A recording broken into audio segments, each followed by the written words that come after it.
great to be back in Pinellas County. We're happy to have a great panel here to basically give an update on what we've been doing over the last couple years in terms of some of our efforts with red tide research and mitigation.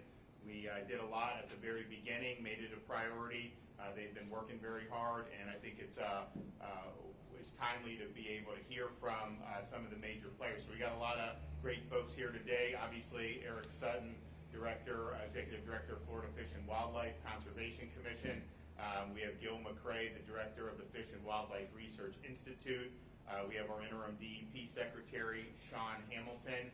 We have our former Chief Science Officer, Dr. Tom Frazier, now at the University of South Florida College of Marine Science. We have Dr. Kate Hubbard, research scientist with Fish and Wildlife Research Institute. Dr. Michael Crosby, President and CEO of Moat Marine, who we work very closely with on these issues.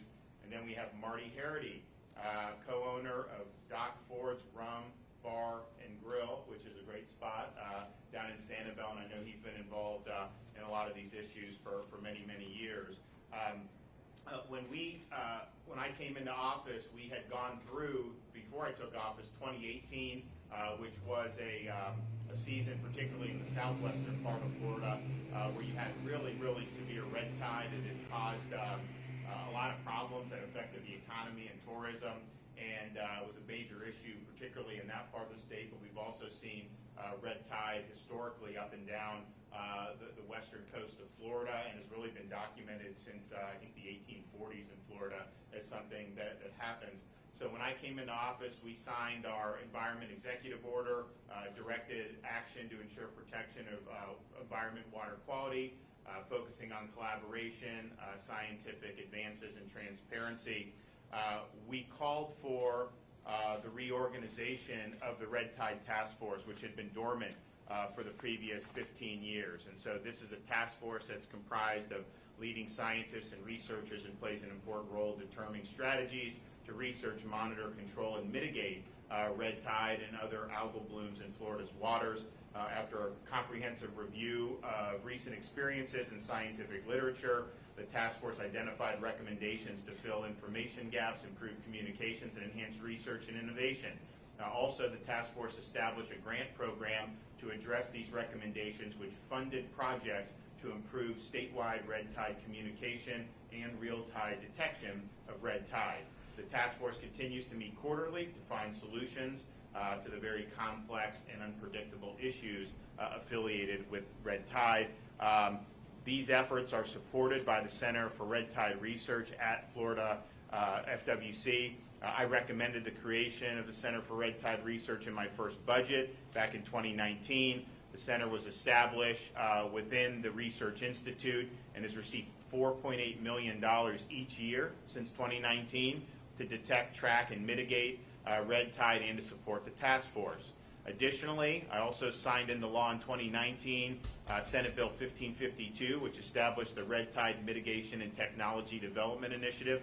This initiative is a partnership between FWC's Fish and Wildlife Research Institute and Moat Marine Laboratory to develop technologies and approaches to control and mitigate red tide and its impacts, and they'll be discussing some of the things that they've been doing. This bill included an annual appropriation of $3 million per year for 6 years, totaling $18 million, and more than 20 projects are currently underway. So I want to thank everybody that's been involved. I think we have some of the best in the business who are looking at these issues and researching the issues, and obviously we put our money where our mouth is by devoting a lot of resources to be able to do all we can to help to mitigate any effects. So we're going to go around. Everyone's going to say what's on their mind. We'll have probably a discussion after that. So we'll start with Eric Sutton. Thank you, Governor. And it was, I think, day 2 or 3. You came after you were elected and talked about water quality and including red tide. So we appreciate your support very much. One of the key things to manage red tide is communication, and that's something that I feel like we've made great strides in since we've taken office. For instance, we have an interactive map out there, and anyone can go to it within a matter of a couple of clicks to see in almost real time where red tide is occurring. And often it's patchy, It's localized, it's not widespread, and it's important for us to communicate that. You probably hear from Marty why that's important. We also have a weekly update, so you can look at the map, you can read what's going on. You can do it right now and find out, there's some patchiness off of Dunedin or off the Honeymoon Island area. But also what we do, and we have developed, is a network with our partners being local governments, local tourism officials, weekly. We've done that weekly since, just to let them know we're available, give them the right information, because we want the right information to be out there so that it helps protect the economy. Because we know red tide can do that as well. So we have communication is a key strength, and it's also cross-linked. Sean, with protecting Florida together, there should be no reason anyone can't quickly find out, is there red tide, where is it, and how can I plan around it. So that communication has been a real important element, and we're pretty proud of what we put together and under your direction. So thank you.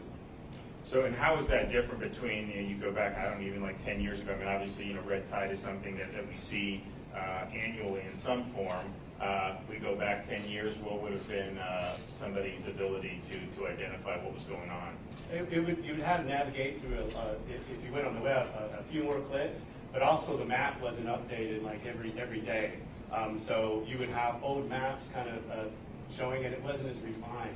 We've expanded our ability to sample with a lot of different partners. So you have more sampling locations, which provides more accuracy, and it's more real time than it was 10 years ago. Great leaps in technology that helped us communicate better. Great. Okay, Sean? Well, just I hate to echo what Eric's saying. Communication's been the key, right? Working on the platforms, and there's a lot of data, there's a lot of science, but if you can't consume it in real time, a value add for the purpose of whether that's tourism, whether that's for science, or just water quality awareness. And so just our efforts to integrate those platforms, right? We're protecting Florida together, making sure it is also a one-stop shop. When you consider all of the efforts at your direction, Governor, to invest resources in blue green algae as another, water quality concern, but also taking that data, that science, and that information and assimilating it to one central location gives that comprehensive view that's so important as we think about the effectiveness of our actions, right, and what we're able to disclose to our stakeholders. And I think, too, just one more thing that's important. If you think about the efforts of the Blue Green Algae Task Force, right, we've got some amazing science on that task force. We got some amazing science on this task force as well. And so if you think about the opportunity for those two task forces to share information, to share new discoveries, to share thought processes, theories, again, just exponentially increases that potential when those two entities come together. And so, which I'm looking forward to doing, right? Bringing those two entities together so they can also, have a direct connection to be able to do just that. So, great. Okay, Dr. Crosby, Marine. Yes, sir. Thank you, Governor, for bringing us all together today to talk about this important issue. Moat and our partners at FWC have been studying red tide for well over 20 years. But I really want to applaud you and your partners in the legislature. We've learned a lot about red tide and the dynamics over more than 20 years. But you and the leadership in the legislature came together to embrace a vision that we could work together, take the science, and actually do something with it to mitigate the impacts of red tide. As you mentioned, it's a naturally occurring phenomenon. There's no silver bullet that's going to eliminate it. But what we can use is the knowledge that we have gained to develop innovative technologies to decrease the impacts of red tide when it does occur. And that's what this initiative is all about. To date, in a little over a year of this initiative, we have already issued 3 different requests for proposals to attract the best and brightest minds in science and engineering from not just the state of Florida, which is loaded with that talent, but from all around the United States and the world. We are bringing together the best and the brightest. We've already looked at over 125 different technologies and compounds. We have had 75 proposals that have come in. We are currently underway with 25 different projects, 20 different partner institutions.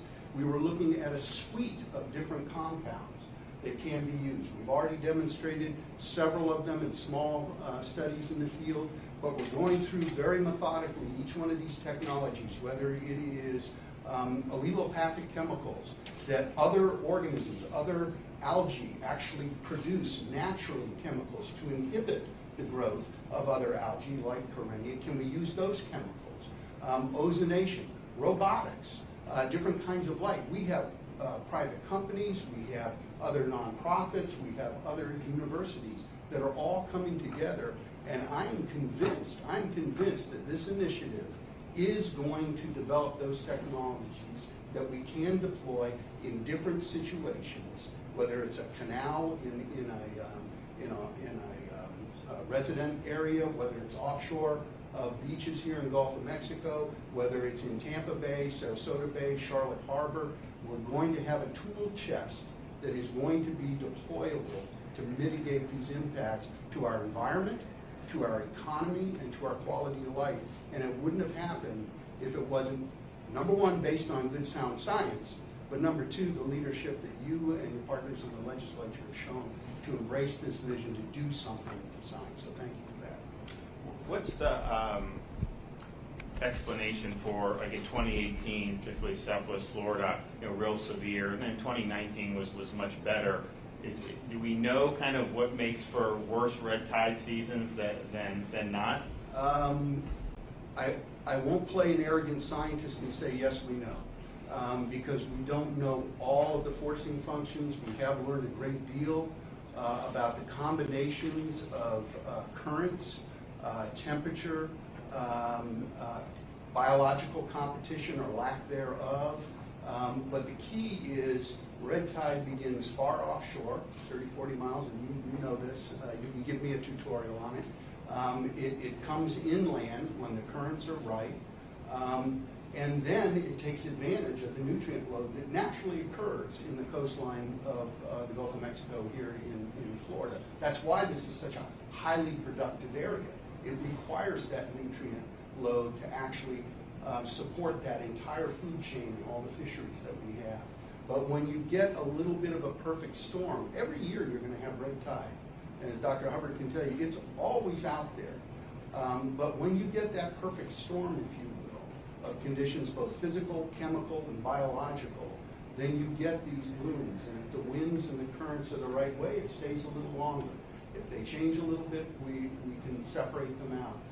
I would suggest, and USF is actually leading in this effort in terms of forecasting. They've got some great scientists here that are leading in that area. We can predict a hurricane much more easily than we're going to be able to forecast red tide. And that's because a hurricane is built primarily on physical variables in modeling. Red tide includes in the chemical aspects of the right nutrients. There are over a dozen different nutrients that red tide utilizes. So the concentrations of those nutrients, but also the biological component of competition within the ecosystem. So it's going to be a great challenge to be able to forecast red tide, but I think we're making great advances with our partners at USF on that. And that's why we've got to continue the partnership with FWC. You have funded them with the center there. That's instrumental to keep that science going and get even more knowledge. Great. Well, it's a great segue to Dr. Frazier. It is, and it's a pleasure to be here again. And I want to thank you for the opportunity to oversee kind of the activities of the Green Algae Task Force. And in that capacity, I had a tremendous amount of time and opportunity to converse with those scientists and interact with the HAB Task Force as well. And one of the things that came out of that, obviously, is the need to reduce nutrient inputs into our coastal waters. And again, the action at the state level allowed us to do that. We're aggressively moving forward. But it gets to Dr. Crosby's point. I think what's on a lot of people's mind is, did Piney Point, for example, cause this red tide? And the answer to that is no, it didn't.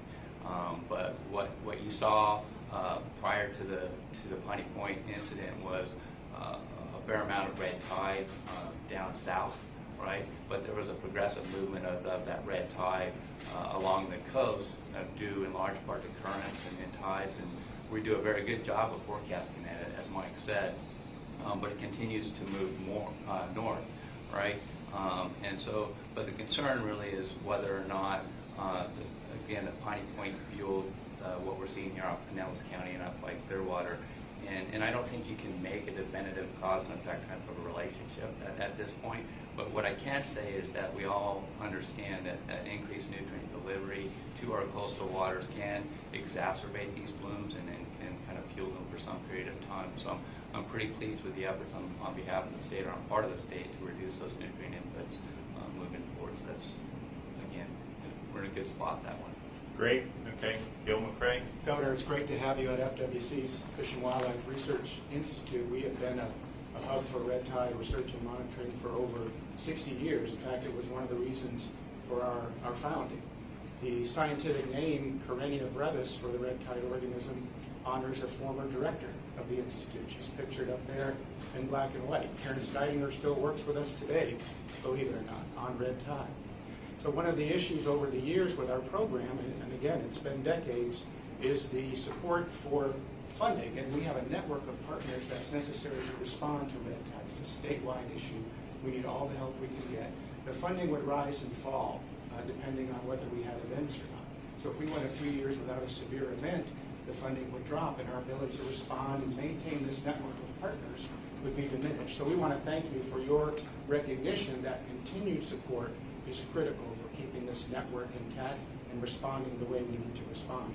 People don't realize that every dot on that map, there may be 2 days worth of work behind a particular dot. The technology is just now emerging to automate some of the work we do with red tide, but the state of the art is still grab a water sample, bring it back to the lab, have an expert look at it to determine what's there in the water.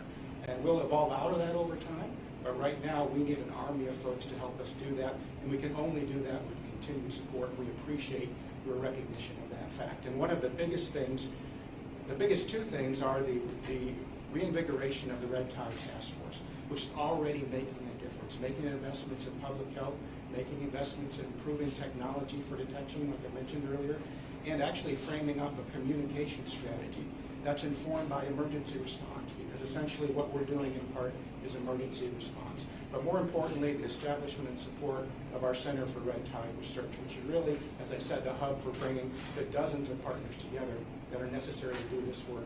And Dr. Kate Hubbard leads up that group. Great. Okay, Dr. Hubbard. So I just wanted to mention that the 2017 to 2019 bloom was not the only severe event. These severe events occur roughly every 10 to 15 years going back in history. And so with the recommendations of the Red Tide Task Force and the formation of the Center for Red Tide Research, as Gil mentioned, we've been able to work to really bolster our ongoing relationships with USF and Mote Marine Lab, but we've also been able to develop new partnerships with universities and partners across the state. And this has allowed us to really advance the types of research that we're doing to help advance cellular detection, to help look at the connections between nutrients and how cells grow in the lab, to be able to take that out into the field. And that really is important for thinking about how to deploy some of those mitigation strategies that are being developed. We also have a lot of new technology that we can deploy out in the field autonomously, so that we can be out and we can be in the lab or out on the ship, and we can be looking and seeing what's going on, having robots collecting data for us.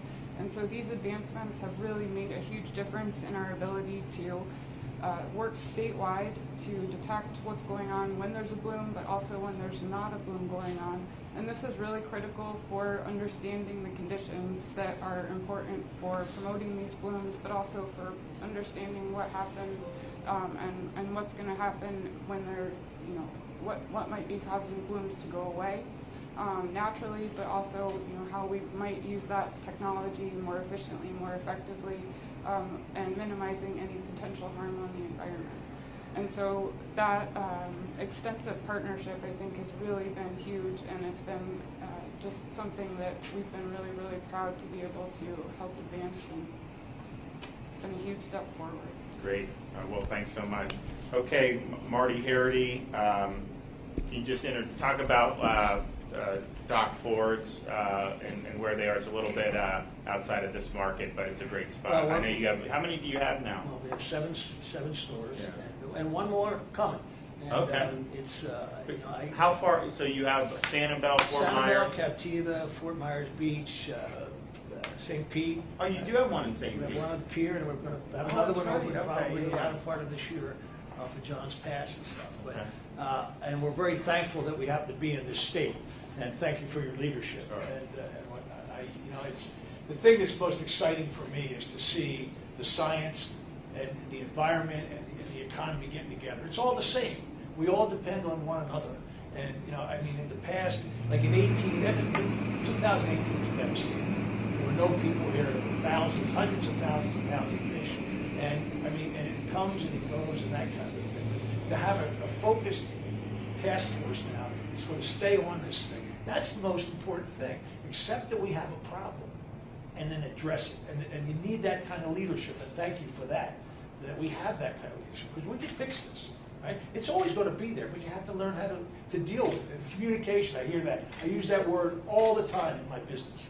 You have to be able to communicate, whether it's with my employees, whether it's with my customers, that kind of stuff. You have to be able to communicate. When you hear red tide, right away it's like, oh my God, the beaches are closed. And that's not the case.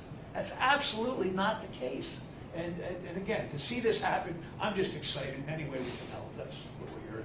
Thanks for everything you're doing. So in terms of some of the stuff, and whoever wants to jump in, I know people have talked about different things. I mean, for like talking about like using some type of clay to treat it. So I know like there's efforts to test some of this. So I mean, can you give us an update or anybody about like kind of what technologies are and what are the potential promises? I mean, I think and I think you said this. It's naturally occurring. It's not like something that's going to ever be eliminated, but can you mitigate so you don't have 2018, or if 2018 happens, you can make it to where it's a little bit more, less devastating. Yeah, that's a very good point, Governor. My colleagues over at FWC a moment ago were talking about the critical need to develop new technologies, new ways to detect red tide, very, very important for the forecasting. But we also, this was the first of its kind. Nothing like this has ever been initiated, this new initiative, for 6 years to develop the tool chest, right? So where do you want to test these things? Okay, now in the 40s there was, I think there was a call from someone in Florida for the military to come out and bomb red tide. They thought, well, we'll bomb it out of existence. Then in the late 50s, I think it was, copper sulfate was sprayed on red tide. We know how to kill red tide. That's easy to kill.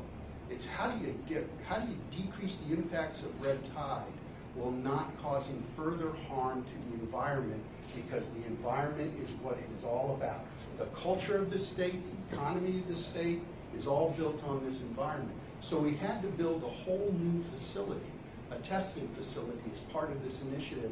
And Governor, I'm going to invite you today. We just completed it.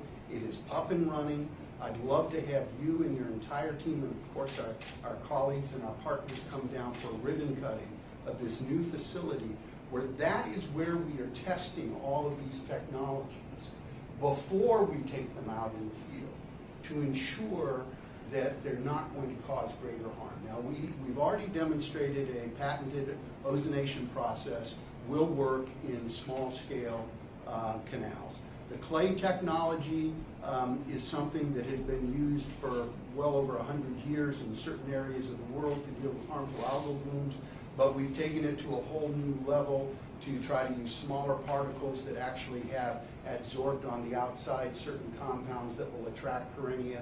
The density then causes them to sink. But when do you use that, and when is it not wise to use it? We're starting to look at quaternary ammonium compounds that are adhered to different hard substrates that will decrease the impact. UV light, small little robots, nanotechnology we're starting to look at as well. And I think one of the most promising is Mother Nature's own, which is the allelopathic chemicals that other algae that are naturally occurring here in Florida, whether it's ulva, whether it's gracilaria, there's other macroalgal organisms that extrude chemicals naturally to inhibit the growth of other algae. That one is also very, very promising. So we are now starting to focus on those compounds that pass through the first tests at a lab scale to go to these larger mesocosm scales at this massive testing facility, and then we will be going to field deployment. And that's where we'll have to work very, very closely with DEP, with FWC, to make sure we have all the permits in place to do the field testing to demonstrate proof of concept. And then, and this is going to be this next year, we're really going to have to start ramping up the engineering development to deploy this. This is not about Mote Marine Laboratory getting in a crop duster or a ship and going out and spraying this every time there's a red tide. We're going to grow a whole new science-based industry here in this state that is going to be able to use this advanced technology to be deployed against many different kinds of harmful algal blooms. So we're very, very excited. We're very positive about this. And Gil's point was absolutely on target. The consistency of funding is critical, and that's why I think the legislature with your leadership has helped us to have that consistent funding for 6 years so that we will be able to develop this tool chest of technology. Communication, very, very important. We were talking earlier, the map that Eric was talking about, we have that on our visitbeaches.org. That is the beach condition reporting system. We're getting hits from people in Europe that are getting ready to come to Florida for their vacation. And they're accessing this data because they see in a newspaper article or something that, oh my God, there's red tide in Florida. And they go, wow, should we go? Well, you access this communication device and you see the science and you see where the red tide isn't. It's very patchy. And we were just talking, I was talking with Mr. Harity, this is built on volunteer citizen scientists. All of his restaurants now, we're going to have a beach condition reporting system so that his folks can actually send out to Florida and the rest of the world. No, we're open for business, okay? That red tide is 50 miles down the coast, not impacting us. Come to Florida. So all of these, also for the shell fishermen, we're developing a little widget that a shell fisherman, the very patchy nature of the monitoring system that we have, we can't get into fine spatial scales to identify. A shell fisherman has a clam bed, and he or she is going, oh my God, red tide's coming in, we're getting closed down. Well, we're developing a little widget for these shell fishermen to put in the bottom of their phone that they can take a water sample, and it will go up to the cloud and to all the appropriate state and federal agencies to show the concentration of toxin and the concentration of Karenia, as well as the actual tissue of the clam, so they can be told, yes, thumbs up, harvest now. You don't lose your crop, you're good. Or, sorry, we're going to have to close you. So the economic impact is very broad, and part of this initiative is to help in many different areas decrease that economic impact. And we, I'll do in a sec, that what they're doing, I mean, obviously we have the red tide stuff that we're talking about today, and I'm excited about the progress. We also have done the blue-green algae, primarily with the Lake Okeechobee, with the discharges. And we actually have technologies there that we're deploying. There was we had a company actually that we met in Israel on our trade mission, and they're deploying ways to be able, it's biodegradable. It basically will, will really nuke the blue-green algae. Now that's a freshwater, so, and this is saltwater, but we believe that what they're doing here could also have applications when you're looking at trying to mitigate some of the blue-green algae. I mean, we're in a situation where we had a very high lake level historically about 6 weeks ago. Haven't had as much rain, and so it's probably something that's a little bit more normal, but nevertheless, looking ahead through the rest of the summer and the rainy season, the Army Corps may be discharging. We don't want those discharges during the rainy season, but the state doesn't control that. We're in a situation where we may be able to mitigate that as it comes into the estuaries, where we didn't really have that 3 or 4 years ago to really do anything. It was just kind of there. And I think the same thing's here. So I think that there's a lot of good stuff that will come of this, both for this, but I think it could have broader applications. Yep. Yeah, I agree. And I just wanted to follow up with what Dr. Crosby said. I'm really excited to see the investment in the technologies, both on the red tide side of things and the blue-green algae side of things. And, there's real promising techniques, right? But you want to diversify your portfolio there, right? And so some of those technologies are allowing us to better forecast and predict, right, on very small spatial scales these bloom events. So right when they're getting formed, because the last thing you want to be able to do or have to do is to deposit clay over a couple hundred square miles or something, right? You want to be able to identify it when it's formed, get on it quickly, and so again, I think we're making great strides in that area as well. Do we know, maybe one of you, because it says, the first East Coast, but I mean, this is more found on the West Coast than on the East Coast. I mean, I know it has been. Do we know the reason why it's more prevalent on the West Coast of Florida compared to the East Coast of Florida? It's largely because of the ocean currents. Yeah. And so it's something where we don't yet know exactly the life cycle of Karenia brevis. So some of these algae have cysts or seeds, and we don't yet know if that exists for Karenia. We know that it's always present in the Gulf. And we know that the currents in the late summer and fall are conducive for bringing those offshore cells onshore and accumulating them. And so that's something that we've seen. In 2014, we had a bloom that never made it onshore. It stayed offshore, and we've seen that sometimes in the past. So it seems like Southwest Florida is an area that's impacted repeatedly, but we do see blooms fairly regularly also in the Panhandle. And again, that's related to currents. When we do get blooms on the East Coast, that's much less frequently, but they usually first make impact around West Palm Beach, and that's because of the bathymetry and how those currents carry the cells around the southern tip. And the Gulf Coast, as Dr. Hubbard is alluding to, has a much broader, relatively shallow shelf than the East Coast as well. And as you mentioned, whether they insist and go down about 100 feet and just sort of sit down there at the bottom, and then the right current conditions bring them up.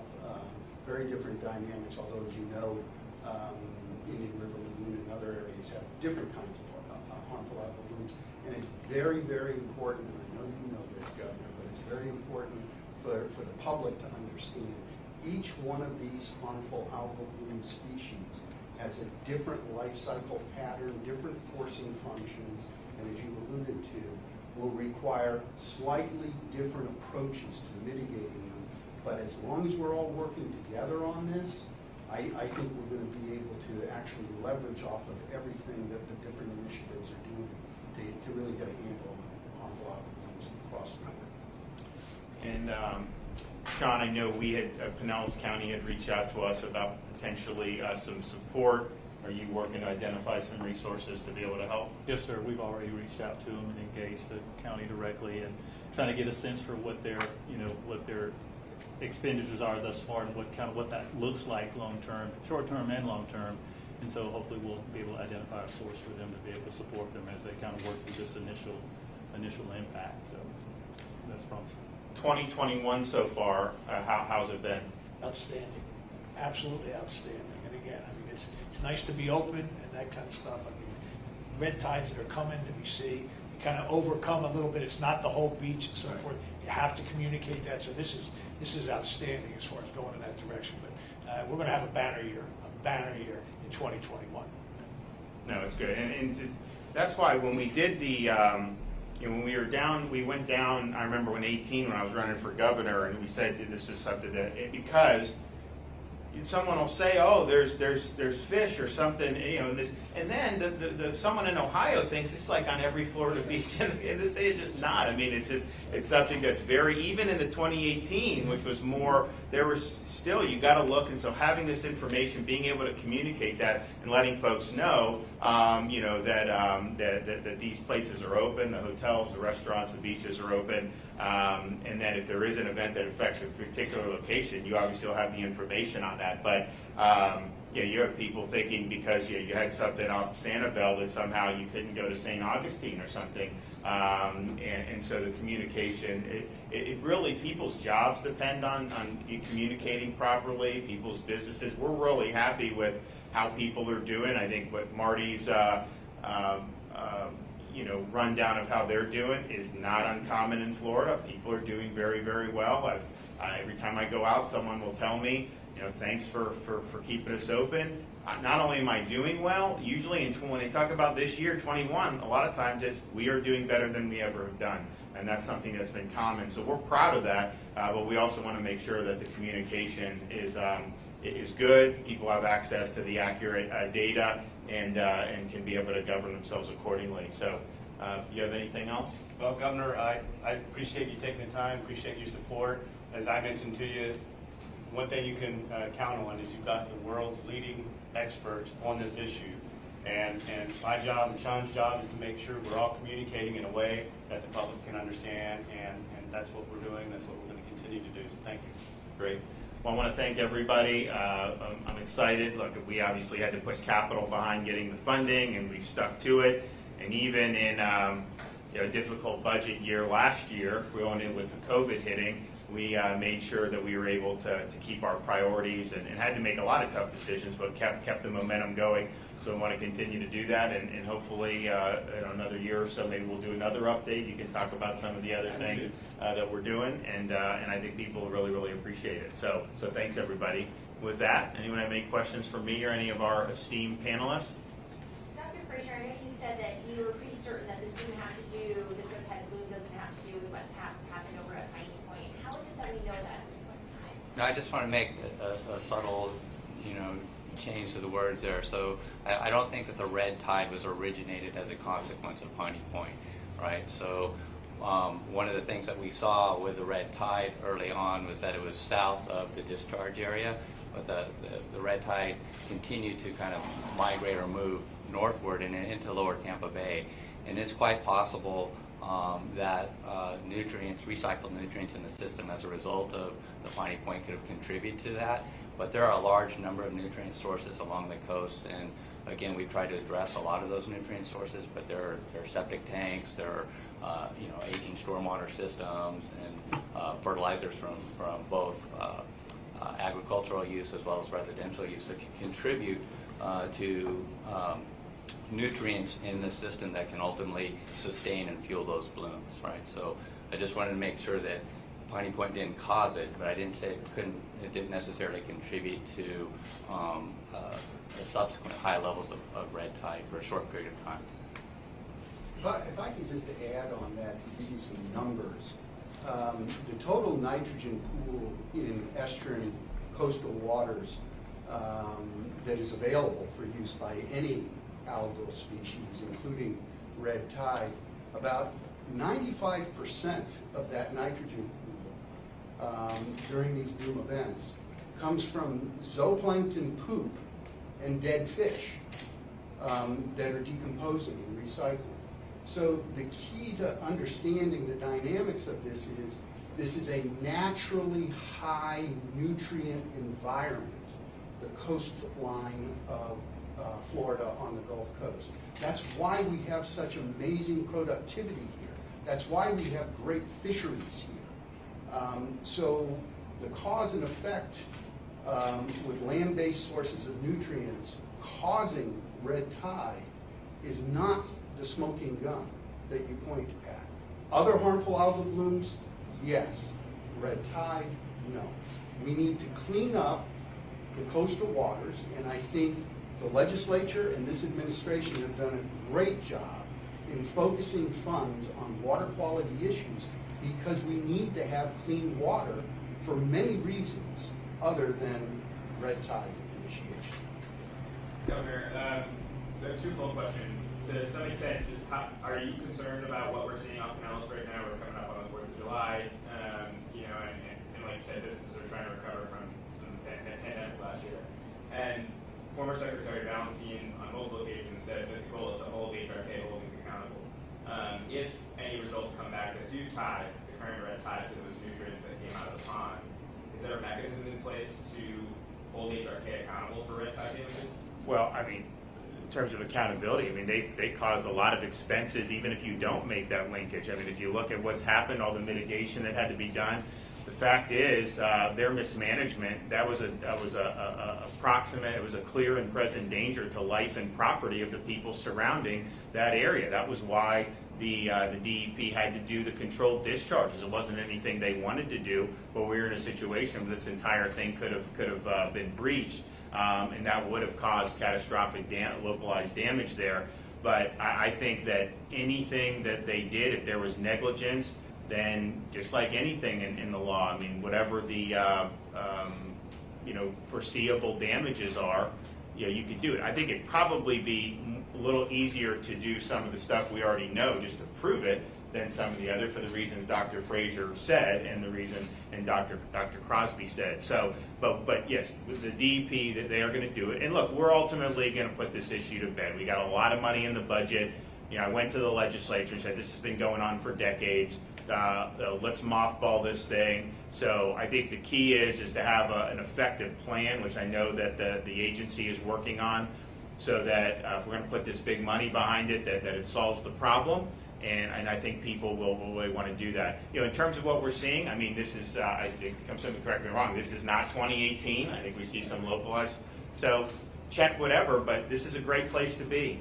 I mean, there's very few places in this country that are as nice as this Tampa Bay region. It's a great place to visit. It's a great place to have fun if you live here, and I would absolutely anticipate having a very strong 4th of July weekend for folks, and I think our businesses will continue to do well. And we really were sensitive throughout the whole last year. I mean, we're a service-based economy here in Florida, very dependent on tourism, very dependent on hotel, lodging, restaurants, all this other stuff.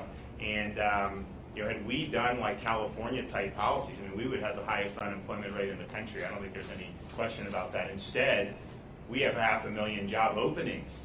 I actually just went, I've seen this all over the state. I just went to get coffee on the way over to Dunkin'. They don't open the indoors because they don't have enough staff to do. Yeah, they need people. So that's whereas I think a year ago people thought that we would be struggle to put people back to work. Now things are going well, so people really want jobs, or the businesses want to provide jobs. And I think you're going to start to see more. I mean, obviously, we've transitioned to a pre-COVID unemployment system, which I think is better responsive to what's going on in the economy now. And I think that that'll have an impact. Obviously, job search requirements, some of those things.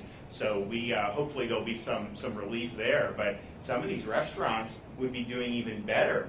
They have to actually close certain days a week, some of them, because of being short-staffed. So that's where. But I think it's a great place to be, and I think because of the technology, the ability, folks have the ability to go see. But just understand what we're seeing is more splotchy. This is not 2018, and hopefully we don't see this or anytime in the future. We get the technology on board so that if you do have one of these severe events that do regularly reoccur every however many years, that we're able to do some significant mitigation. Governor, hi. Oh, you're here. Yeah. I was in the air. The election supervisors were having their conference this week. Oh, good. And there was a lot of confusion and frustration over the new election law that you signed. But there's a question I tried to ask you a couple of months ago that I was not able to get an answer, and I just want to ask you again directly. Do you believe that the 2020 presidential election was rigged? I think we had the best run election in this state that we probably ever have. I'm proud of what they did, and I mean, obviously we had to do some things at the state level. I mean, I had to make some changes when I first came into office. I think those were long overdue changes. I think they were effective changes. We did not throw out our whole system because of COVID. We basically continued with what we were doing. And I think it was very transparent, very efficient. And so I think what we did is important because when you look at things like Zuckerbucks, they spent hundreds of millions of dollars to basically run elections in different parts of the country. Some of these supervisors want those Zuckerbucks. I don't want the Zuckerbucks in Florida, but I think that was very shady how that was done. So we banned that. I think some of this ballot harvesting that you see across the country is a huge, huge problem. So we're able to ban that. So I think we did the best, and I think that we're staying ahead of the curve. So my message to Floridians is, your vote counts here. It's important. And don't let anyone tell you that the vote doesn't count. So we're proud of what we did. But do you think the election was rigged? Governor, I want to ask you, are you sending officers to the border? Do you know how many, when, I kind of tried on that a little bit. So, yeah, great question. So we got the EMAC request from Arizona and Texas. We responded positively. I think other states are now going to determine, so they have certain needs writ large. Obviously, Florida's not going to be able to fulfill all that.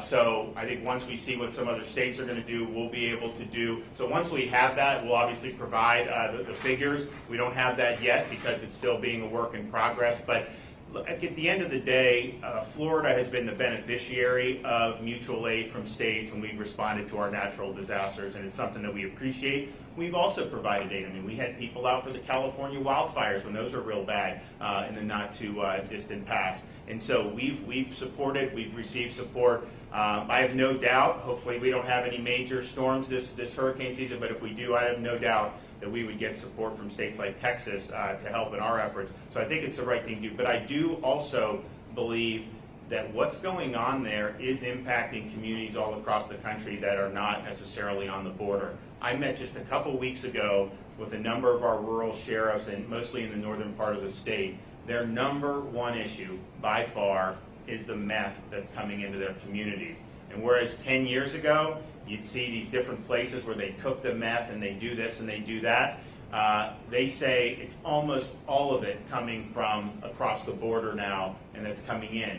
I think that's accelerated, obviously, in the last 6 months. I think what Texas and Arizona are doing is really all that they can do. If they're not getting the federal support, they've got to try to step up and try to mitigate some of the harmful impacts that we're seeing. But I do believe that if that border is under control, that will relieve some of the flow of the methamphetamine that's coming into some of our communities. And it's, if you look at a map of Florida, some of these rural areas, the incidence that they have of methamphetamine overdoses, I mean, it's pretty dramatic. And I think when I met with the sheriffs, and we're going to help them directly on the ground as well, and we're working through ways to do that. But it was literally like issue 1, 2, 3, 4, 5 was meth. It was all related to the methamphetamine. So I'm sensitive to that, and I think that what's been going on has been a big tragedy. And the thing that makes it so tragic is it's been avoidable. There was not a crisis January 20th on that border. Not that saying that everything was resolved, but I mean it was the policies were working, and those were all thrown out. I think more for political or ideological reasons, and the result has been what we've been dealing with now. So we will definitely any personnel, state personnel, state equipment, any assets that we deploy, will obviously let everyone know. And then as the sheriffs and some of the local jurisdictions produce either personnel or any type of equipment, we'll obviously let you know. But we got the request just a couple days ago. We thought about, we've got to help. We asked the sheriff, a lot of these sheriffs immediately were like, yes, we want to be involved in that. And that wasn't us saying you had to do it. I mean, the sheriffs you had with me yesterday, those are folks who want to answer the call. They've got deputies that are rearing to go as well. Okay, I'm going to run. Thanks, guys. We'll see you soon.